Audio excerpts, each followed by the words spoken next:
This is probably the most difficult period in the 50 years that I've lived on the planet Earth.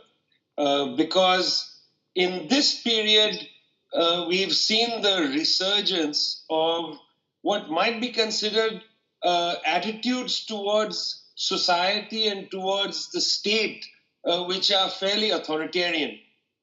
For a long while, it seemed as if different kinds of unifying horizons would be available for people, where, ideas of poverty, secularism, eradicating poverty, secularism, etc., would provide some sort of, floor for the popular imagination, that somehow decency and dignity would enable a way to unify people.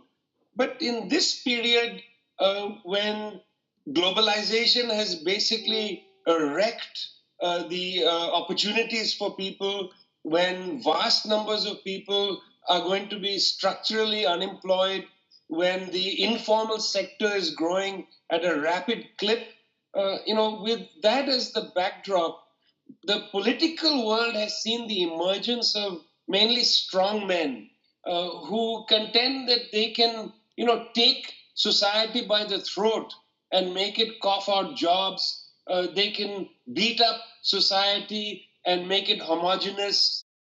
And then why should one be surprised that neo-fascism returns? Because after all, neo-fascism relies on the feeling of humiliation, the feeling of failure, and the idea that you should just take what you want, and damn the consequences. You should, in fact, cannibalize on your own behalf.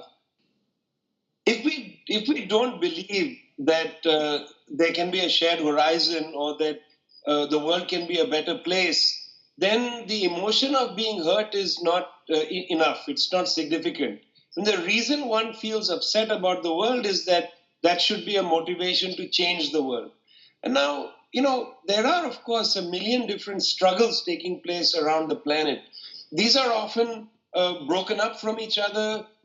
I think because there are no platforms of unity, or it's difficult to make platforms of unity, there have been very few electoral gains, because after all, elections require unity, not a million people doing a million things. So on the electoral front, it looks like we are weaker than perhaps we are.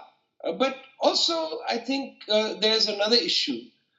We've reached a point, I think, in our human history where we acknowledge, I think it's intuitive, we acknowledge that there's a past, that we've come from somewhere, that there was a history that preceded us. I think we also intuitively recognize that there's a present.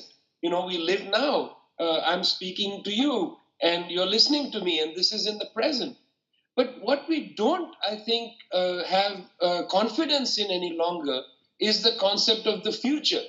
I think what we now imagine is that the present in some form will continue in time into the next year and the following year.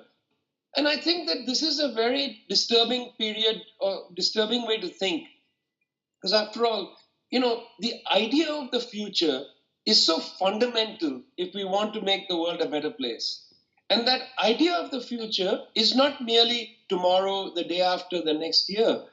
The idea of the future is that this, what we have now, is not what will be there in 5 years. In other words, we can actually change the world. We can actually sequester social wealth to make good in the world, rather than allow very small numbers of people to sit on their wealth. We can actually produce a world where some people don't have to work 10, 12 hours a day and others can't find jobs. Maybe we'll have a new 4-hour day slogan, not the 10-hour day or the 8-hour day. Maybe we'll produce a world where, in fact, public transportation is free and is widely available, and cars are not necessary anymore. I mean, this is the imagination of the future. But in order to start actually believing that these things are possible, we need to imagine and believe that the future itself is possible. And that's a very important struggle. The simple idea of non-fascist living would mean that we live, in a sense, with the understanding we are not individuals, that we live in complex societies, and that other people are not identical to us. I mean, I think the core of a non-fascist life is to believe that people are different and they bring different things to our society. Our society is enriched by complexity, not just complexity of regions of the world, but complexity of imagination, complexity of how people, decide they want to organize their daily life, etc. So, how can we have a non fascist life where the varied and various contributions of people are incorporated into society if we have a society that is so rife, so torn by class divisions?